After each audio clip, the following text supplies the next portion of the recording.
The street. आज हम यहाँ पे बात करने वाले हैं वॉरेन बफेट के एनुअल लेटर के बारे में। इस वीडियो में हम जानेंगे कि वॉरेन बफेट ने अपने 2021 एनुअल लेटर में क्या चीज़ें बोली है, क्या सारी बातें रखी है, क्या वो लोगों को सीख देना चाहते हैं, क्या वो उनका बेसिकली माइंडसेट है, किस चीज़ों पे उनका अभी फोकस है। ये सारी चीज़ें पे अपन बात करेंगे। अगर आप चैनल पे पहली बार आ रहे हैं तो चैनल को ज़रूर सब्सक्राइब करें और बेल आइकन ज़रूर दबाएं। वीडियो शुरू करने से पहले अगर आपने अभी तक हमारा ऑटोमेटेड न्यूज़ फीड को ज्वाइन नहीं किया है तो वो प्लीज़ आप ज्वाइन कर सकते हैं।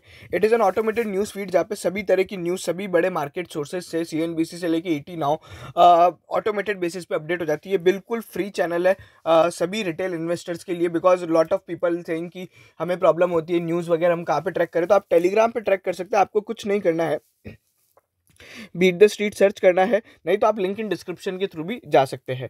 So definitely you should join this beat the street Telegram channel. और यहाँ पे जितने भी हमारे इंपॉर्टेंट अपडेट्स होते हैं तो हम लोग वहाँ पे भी डाल देते हैं। चलिए, सबसे पहले अगर अपन बात करें यहाँ पे स्टार्ट फ्रॉम द वीडियो, देखो ये बर्कशायर का परफॉर्मेंस है वर्सेस S&P 500 जो कि यूएस का इंटरनेशनल इंडेक्स है, सॉरी यूएस का बैरोमीटर है स्टॉक मार्केट। जैसे अपना सेंसेक्स या फिर निफ्टी है ना, वैसे ही है। इंपॉर्टेंट बात क्या है, अगर आप देखोगे तो बेसिकली ये जो बता रहा है परसेंटेज चेंज है, ठीक है। अपन सीधा कंक्लूजन पे आते हैं। CAGR growth, compounded annual gain जो रहा है, ठीक है। अगर अपन देखें S&P 500 का 10% रहा है, वहीं पे बर्कशायर हाथवे का 20% रहा है। अगर अपन ओवरऑल गेन की बात करें 1964 से लेकर 2021 तक की, तो जहाँ पे S&P 500 ने 30,000% का रिटर्न दिया है, this company has gave Berkshire Hathaway as a 36 lakh percentage का इन लोग ने यहाँ पे रिटर्न दिया है। So you can think over it कि यहाँ पे कितना बड़ा उन्होंने जो बेसिकली कितना बड़ा आउट परफॉर्मेंस है एज कम्पेयर टू S&P 500। चलिए, यहाँ पे हमेशा जो कि वो शुरुआत करते हैं चार्ली मंगर के साथ, जो कि उनके लॉन्ग टर्म पार्टनर है। It is one of the longest partnerships ever since 1978 उनके साथ है। इवन चार्ली मंगर ने बर्कशायर हाथवे के अलावा सॉरी वॉरेन बफेट के अलावा केवल एक ही जन को पैसा दिया था, वो है एक बेसिकली चाइना के एक इन्वेस्टर है जिसको चाइनीज वॉरेन बफेट भी बोला जाता है। सो चार्ली मंगर इतने ज़्यादा कंजर्वेटिव पर्सन है, ठीक है। अब अगर अपन बात करें यहाँ पे एक इंपॉर्टेंट चीज़ क्या है, बर्कशायर हाथवे में सबसे पहले तो इनके बिजनेस की बातें की जाएंगी और थोड़ा बहुत है ना बेसिकली ESG पे भी बातें की जाएगी। अगर अपन देखें गवर्नेंस को लेके कंपनी क्या बोलती है, सो उनका बोलना है कि they treat all their share holders equal, ठीक है।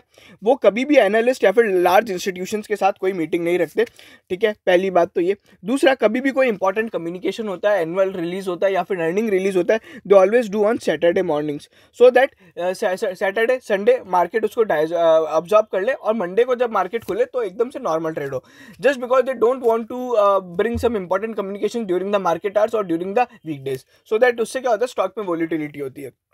उसके अलावा द कंपनी का जो हमेशा से मेन मोटो रहा है, intrinsic value of their shares को इंक्रीज करना। इंट्रिंसिक वैल्यू मतलब आप कह सकते हैं basically net worth of the shares को इंक्रीज करना। How they do it, because through buyback. कैसे होता है बायबैक के थ्रू इंट्रिंसिक वैल्यू इंक्रीज, वो भी अपन बात करेंगे। चलिए, अब इस कंपनी के पास क्या क्या बिजनेस है, देखो इनको जो बिजनेस चाहिए ना, उनका दो क्राइटेरिया है। एक तो meaningful investment in the business होना चाहिए, दूसरा जो उस बिजनेस का CEO बहुत शानदार होना चाहिए। इसकी एग्जांपल भी मैं बताऊंगा कि CEO इनका कितना कुछ कुछ बिजनेस के इतने अच्छे थे जिसकी कोई हद नहीं है। They always say they are not stock pickers, they are business pickers, ठीक है। And they are betting on the long term business performance rather than on the long term stock price performance, ठीक है। They don't check prices daily like अपने जैसे नहीं देखते हैं, दो they manage more than us, ठीक है, but they are business pickers not stock pickers. उसके अलावा इनका एक जो दूसरा एक सेगमेंट है वो है बेसिकली कॉमन स्टॉक सेगमेंट का, जो कि बेसिकली अपना जो पूरा इन्वेस्टमेंट होता है ना, स्टॉक्स में जो इन्वेस्टमेंट होता है वो होता है। इनकी कुछ कुछ बिजनेस है, एक तो इनका इंश्योरेंस बिजनेस है, एक इनका रेल रोड का बिजनेस है, एक अपना ये जो इक्विटीज़ वाला जो इन्वेस्टमेंट है। इक्विटीज़ वाले इन्वेस्टमेंट में कंपनी क्या बोलती है, बेसिकली कंपनी ये बोल रही है कि वहाँ पे जो पैसा जब भी आप लगाते हो तो it is easy to enter and easy to exit, because you are not holding much stake in the company. For example Apple के अंदर भी उनका केवल 5% स्टेक ही है, दो वैल्यू टर्म्स में बहुत ज़्यादा होता है, but it's only 5% of the total Apple's market cap, ठीक है। कुछ interesting facts about the Berkshire Hathaway, they own more fixed assets, मतलब बिल्डिंग्स हो गई, लैंड प्रॉपर्टी हो गई, then any US corporation in the USA, ठीक है। They own more and they want to own more, ठीक है। कितना है इसका बैलेंस शीट में टोटल, $158 बिलियन। $158 बिलियन का अगर अपन पर्सपेक्टिव लें तो बेसिकली इट इज़ लाइक कि $158 बिलियन बहुत बहुत बड़ा अमाउंट होता है। इसको अगर अपन पर्सपेक्टिव के हिसाब से मैं बताऊँ तो इंडिया के टोटल मार्केट कैप का 4 टाइम्स हो गया, ठीक है। और अगर अपन ऐसे समझे तो जितने भी वर्ल्ड में यूनिकॉर्न्स है उनको खरीदने के लिए अभी कितना रुपया लगेगा, तो लगभग 150 बिलियन डॉलर्स रुपीज़ लगेंगे। So just want to give you a perspective, ठीक है। अगर अपन देखें तो कंपनी ये भी बोलती है कि हम लोग हर साल फेडरल टैक्स भरते हैं, ठीक है। बेसिकली देर कितना फेडरल टैक्स भरते हैं, तो अगर यूएस का जो टोटल मार्केट रिसिप्ट है, कॉर्पोरेट टैक्स का रिसिप्ट है $400 बिलियन का है फ्रॉम ऑल कॉर्पोरेट्स, तो they give $3.3 billion. Just like India के अंदर रिलायंस इंडस्ट्रीज का सबसे ज़्यादा टैक्स कलेक्शन होता है, ठीक है, हाईएस्ट पेयर होता है टैक्स का। वैसे ही अगर अपन देखें तो वहाँ पे यूएस के अंदर one of the highest pair है बर्कशायर हाथवे, ठीक है। आप सभी को पता होगा अमेजॉन, टेस्ला जैसी बड़ी कंपनीज या फिर गूगल जैसी tech companies don't pay taxes because they focus on the R&D और उसको वहाँ पे छूट मिल जाती है। अगर अपन बात करें बेसिकली यहाँ पे तो कंपनी की एक फेल्ड बिजनेस की, कंपनी ने बेसिकली एक मर्जर किया था, ठीक है। We will not going to talk about the merger, but importantly उस मर्जर के एडवाइजर थे लेमन ब्रदर्स, ठीक है, वही लेमन जो 2008 में बर्बाद हो गया था। What happen to the company, 9 साल के बाद कंपनी को क्या हुआ, बर्कशायर हाथवे का जो बेसिकली नेटवर्थ था ना उस मर्जर के कारण $51 मिलियन से $22 मिलियन तक आ गया था। बेसिकली 50% डिक्लाइन हो गया था। जब ये क्यों होता है, जब यहाँ पे आप जो मर्जर वगैरह या फिर जो भी इन्वेस्टमेंट करते हो बिकॉज ऑफ रॉन्ग एडवाइजेस, ठीक है। अगर अपन देखें तो कंपनी किसी समय में $100 पर डे का टैक्स भरती थी, ठीक है, और आज वो अगर आप समझोगे तो बेसिकली वो $9 मिलियन पर डे का इनका टैक्स होता है। That amounts to huge success. अभी अगर अपन बात करें, इन लोग ने जो पहला अपना बिजनेस, इनका जो मेन बिजनेस है इंश्योरेंस का है, ठीक है। They are the biggest one of the biggest life insurance company in the world. इन्होंने नेशनल इंडेमनिटी को 1967 में खरीदा था $8.6 मिलियन के लिए। आज अगर अपन देखें तो जो उसका टोटल इन्वेस्टमेंट पोर्टफोलियो था ना, इन्वेस्टमेंट पोर्टफोलियो में एकदम सादी भाषा में बोलूँगा, बेसिकली उसको फ्लोट बोलते हैं। जो भी प्रीमियम आप इंश्योरेंस कंपनी को देते हो वो फ्लोट बनता है। तो $19 मिलियन है, 1967 में जो $19 मिलियन का था वो आज $147 बिलियन का हो गया है। कंपनी की खास बात क्या है, 57 ईयर्स में कंपनी 55 ईयर तक प्रॉफिटेबल रही है, ठीक है।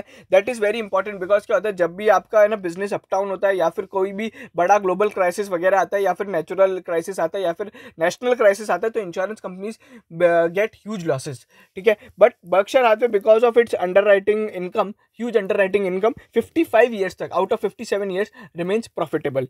That makes them a very very big. उसके अलावा अगर अपन बात करें तो यहाँ पे जो इनका फ्लोट है ना, और फ्लोट और जो कैश फ्लो की पोजीशन है दैट इज़ अनमैचेबल, ठीक है। इनके इंश्योरेंस बिजनेस में इतना फ्लोट है और इतना कैश है, इतनी बेसिकली जो अनसर्टेनिटीज़ या फिर कोई भी बड़ा पैंडमिक वायरस वगैरह जो भी है उसको ऑब्जॉर्व करने की पूरी इनके पास क्षमता है। They are always ready. Interesting thing another, Ajit Jain जो कि वैरेन बफेट के माने जाते हैं कि वो अब उनको टेक ओवर करेंगे। There are lot of people others also who will going to be the chairman और the CEO for the Berkshire Hathaway. But Ajit Jain जो कि इंडिया से, यहाँ पे एक इंपॉर्टेंट स्टोरी क्या है, 1986 में उनको हायर किया जा रहा था to lead the insurance segment of the company. But importantly उसमें है ना अजीत जैन का यहाँ पे कोई भी इंश्योरेंस के अंदर एक्सपीरियंस नहीं था। And what Berkshire told him that nobody is perfect and you will learn as the time passes, and that proves to be one of the best bet on the insurance sector। क्योंकि आप सभी को पता है कि Berkshire का जो insurance business है अजीत जैन के अंदर बहुत ज़्यादा बड़ा है, ठीक है। सो यहाँ पे वही सारी चीज़ें बोली है। और बेसिकली मतलब बात ये है कि the Warren Buffett is not betting on the person's basically knowledge, he is betting on the person's perception, ठीक है। वो क्या कर सकता है, उसे नहीं आता है तो क्या वो कर सकता है क्या, दैट इज़ देयर बैट, ठीक है। So let me give you a very interesting perspective of the buybacks. देखो मैं एक स्टोरी बताता हूँ एप्पल की। पहली बात तो एप्पल का जो इनका इन्वेस्टमेंट था शायद 2016 से इन लोग ने स्टार्ट किया था। I am not that much sure but I am just telling you. Tim Cook जो थे उन्होंने पूछा था कि मेरे को क्या करना चाहिए बिकॉज एप्पल के पास भी उतना ही कैश है, मतलब एप्पल के पास भी काफ़ी कैश इकट्ठा होता जा रहा है। तो वैरेन बफेट ने एडवाइस दिया, if you feel your share price is undervalued then do buyback. तब से एप्पल लगातार बायबैक करता आ रहा है। व्हाट इंटरेस्टिंग हैपेंस, यहाँ पे जो इनका ओनरशिप है 5.5% से यहाँ पे बढ़ गया है, 5.6% के आसपास चला गया फ्रॉम 5.39। हाउ इट हैपेंस, देखो बेसिकली कंपनी ने बायबैक कर लिया, ठीक है। बायबैक करने के बाद क्या होता है कि बेसिकली जो एग्जिस्टिंग शेयर होल्डर्स होते हैं उनका स्टेक कंपनी में बढ़ जाता है और इसी तरीके से उनका अर्निंग पर शेयर भी बढ़ जाता है। फॉर एग्जाम्पल अगर इसको पर्सपेक्टिव में दें तो जब अगर आपका है ना 0.1% जो हर एप्पल का बेसिकली अमाउंट टू $100 मिलियन, और इसके लिए यहाँ पे बर्कशायर का कोई भी पैसा नहीं लगा। That's the important thing. फिर बर्कशायर हाथवे का एक रेल रोड नेटवर्क है जो जिसकी भी इंटरेस्टिंग स्टोरी है। To give the perspective, it is one of the largest railroad network. 143 million miles उन्होंने लास्ट कवर किए थे ट्रेन ट्रैवलिंग। 535 मिलियन टन्स का कार्गो हैंडल किया था। ठीक है, उसके बाद इनका जो एक और जो जाइंट है वो बेसिकली एनर्जी, रिन्यूएबल एनर्जी और पावर वाला बिजनेस है। ठीक है, बेसिकली कंपनी ने $4 बिलियन लास्ट 2021 में अर्न किया था। That's increase of 34 from the $122 million the year that time जब अक्षय ने एक्वायर किया था। So what they wanted to say, multi bagger gains basically multi fold earning से आते हैं। 30 fold increase in the earnings of the company since last 20 years, that's becoming the huge bet for the Berkshire wealth. So जो इनका equity वाला portfolio है वो Tod corms और Ted करके दो फंड मैनेजर थे, वो लोग चलाते हैं। ठीक है, अगर आप देखोगे तो एप्पल के अंदर यहाँ पे उनका 31,000 मिलियन का बेसिकली उनका कॉस्ट है। ठीक है, बट उसका जो मार्केट वैल्यू है वो करीबन $161 बिलियन का है, या फिर $161,000 मिलियन का है। These are the one of the top bets for the Warren Buffett for the equity portfolio. इसके अलावा भी बहुत सारी कंपनियां हैं, ऐसी बात नहीं है। इंपॉर्टेंट बात क्या है, एप्पल के लिए बोलते हैं it is one of the best business in the world. ठीक है, and they see it as a fourth business, मतलब थर्ड बिग बिजनेस वो ऐसा देखते हैं। दूसरा इंपॉर्टेंट बात कि वो बोलते हैं कि अगर किसी कंपनी को मेरे को आज की तारीख में खरीदना होगा तो that would be the Apple to 100% buy. ठीक है, so Apple is a very big part of their. ठीक है, अभी अगर अपन बात करें कुछ उनके इंपॉर्टेंट कैश फ्लोज पे, आप सभी ने कहानियाँ सुनी होगी कि उनका कैश बहुत ज़्यादा होता है। Let's come more into the details of it. $144 billion का उनके पास कैश है। इसका मतलब क्या है पता है, ये इंडिया के टोटल बीएसई मार्केट कैप, जितनी भी बीएसई में यहाँ पे कंपनीज लिस्टेड है, 3-4 हज़ार जो भी है, उसका टोटल मार्केट कैप्स का 4 गुना है। ही बर्कशायर हाथवे के पास इतना कैश अभी पड़ा है कि he can acquire India 4 times. ठीक है, 4 बार इंडिया को खरीद सकता है, इंडिया के टोटल मार्केट कैप को खरीद सकता है। That's what the powerful biggest giant has the cash. अगर अपन समझे, बर्कशायर हाथवे के पास $120 बिलियन के यूएस ट्रेजरी बिल्स है। Basically they are financing 1% of the total US debt. अगर अपन समझे $120 बिलियन इंडिया के हिसाब से कितना होता है, तो बेसिकली अगर अपन समझे तो इंडिया का जो टोटल डेट है $600 बिलियन का डेट है, तो लगभग 25% ऑफ इंडियाज डेट तो उनके पास बेसिकली कैश में पड़ा हुआ है।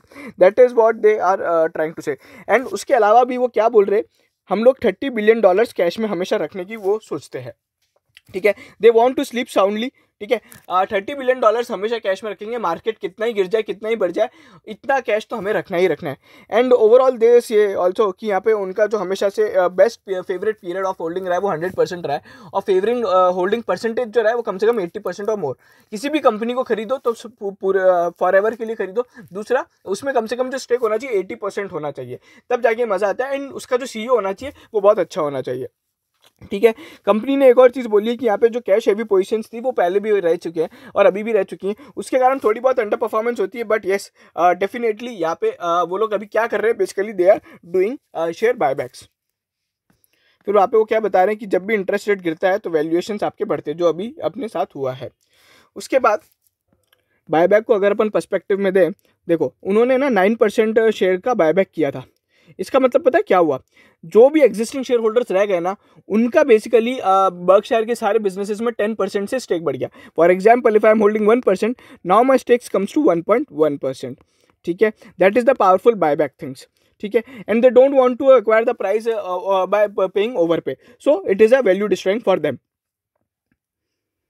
उसके अलावा यहाँ पे एक और जो बात इंपॉर्टेंटली बोली गई है कि बर्कशायर हाथवे का जो शेयर प्राइस है ना बहुत ज़्यादा है, लगभग it's come to around more than India terms में तो करोड़ रुपीज़ में भी ज़्यादा हो जाता है एक शेयर का भाव। क्या बोलना है उनका, they don't want their owners to be the short term speculators or volume or price action players। ठीक है, they want long term shareholders, buy and keep, buy and hold वाले लोग उनको चाहिए। ठीक है, तो इसलिए हमेशा से ये लोग इसी तरह के शेयर प्राइस को इतना हाई रखते हैं। दे डोंट डू स्प्लिट और बोनस वगैरह thing, so that the share price remains high and share price remains stable. ठीक है, they want value creation in the long term, not in a day time. इसके अलावा जो buyback के कारण इनका क्या हुआ, जो फ्लोट पर शेयर था ना वो भी बढ़ गया। So the buyback is the biggest bet for the Warren Buffett, one of the biggest bet is buyback. Now let me give you a very interesting story. मैं फटाफट से बताता हूँ। देखो क्या हुआ था, एक इनके कंपनी है, इनकी जो कंपनी है टीटीआई करके है, उनके सीईओ थे पॉल एंड्रयूज। पॉल एंड्रयूज 2006 में उनके एक दोस्त की डेथ हो गई थी। अब क्या हुआ था, पॉल एंड्रयूज ने ये सोचा कि अगर मैं एज अ सीईओ कंपनी का, अगर मेरी डेथ हो जाती है तो मेरे साथ जितने भी लोग काम कर रहे हैं उनका क्या होगा, मेरी कंपनी का क्या होगा, it will be a catastrophic impact. तो उसने दो चीज़ें सोची, या तो मैं कॉम्पिटिटर को बेच दूं। तो वो सोचा, जब उसने वो ऑप्शन देखा तो वो बोला कि यार कॉम्पिटिटर को बेचने से क्या होगा, बहुत सारे लोगों की जॉब चली जाएगी, क्योंकि कॉम्पिटिटर सब लोग को हायर नहीं करेगा। अगर मैं किसी इन्वेस्टमेंट कंपनी को बेचूं, पी फर्म को बेचूं, तो वो खुद ये सोचेगा कि मैं कब इसको एग्जिट करूं, because once he makes gain he will exit. उसने फिर वैरेन बफेट से बात करी। वैरेन बफेट ने बोला I will by your company. What exactly happened कि लास्ट ईयर 2021 में पॉल की डेथ हो गई।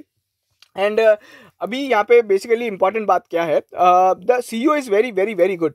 वाई, अगर अपन समझे तो हर बार है ना, वैरेन बफेट उसको फ़ोन करते थे हर साल कि let's talk about your salary, हम आपकी मतलब है ना सैलरी बढ़ा देते हैं। और वो पॉल क्या बोलता था, मैं मेरी सैलरी अभी नहीं बढ़ाना चाह रहा हूँ, I am very busy right now, अपन अगले साल बात करते हैं। दैट्स द मतलब काइंड ऑफ जेनरस पर्सन, और यू कैन से मतलब कितना अपने बिजनेस के लिए वो बेसिकली मतलब the man of you know ethics. So that is what Warren Buffett's bet, ठीक है। और अगर अपन देखें टीटीआई का जो बेसिकली अर्निंग्स है सिंस बर्कशायर हाथवे 673% से बढ़ा है। So that's a very very interesting story, and इसके बारे में आपको वैसे भी पढ़ना चाहिए, ठीक है। और ये जो बेसिकली था ना, ये टीटीआई के थ्रू ही इन्होंने ना बेसिकली जब टीटीआई को खरीदा तो उसके बाद इन लोग ने वो रेल रोड वाला बिजनेस खरीदा था, बिकॉज एक बार वो टीटीआई के ऑफिस विजिट करने गए थे, वहाँ पे इनको एक रेल रोड वाली कंपनी मिली थी। So that has been a luck and extraordinary luck as the Berkshire Hathaway says. उसके अलावा इनकी कंपनी के अंदर कोई भी एट्रिशन रेट नहीं होता। पूरे साल भर में इनके मेन हेड ऑफिस में केवल एक आदमी बदलता है, ठीक है। सो that is the long term individuals यहाँ पे भी है।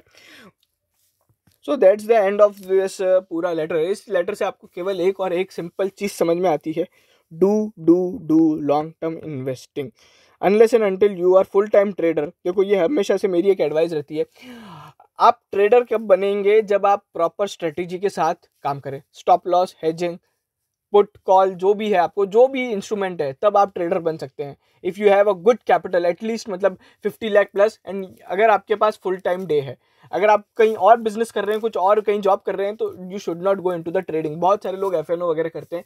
Definitely it's not an advice to do unless and until you are full time trader and with a proper strategy. आप हमारा वीडियो भी देख सकते हैं। And always remember, I always say capital protection is much more important than capital appreciation. So ये था Berkshire Hathaway का annual letter का एनालिसिस। अभी अगर अपन बात करें तो हम लोग ट्राई करेंगे बर्कशायर हाथवे की एप्पल की बैट के बारे में भी बात करेंगे in the next video probably. So we will try and also try to cover some annual report analysis for the Berkshire Hathaway and coming US stock companies. So do subscribe our channel and thank you.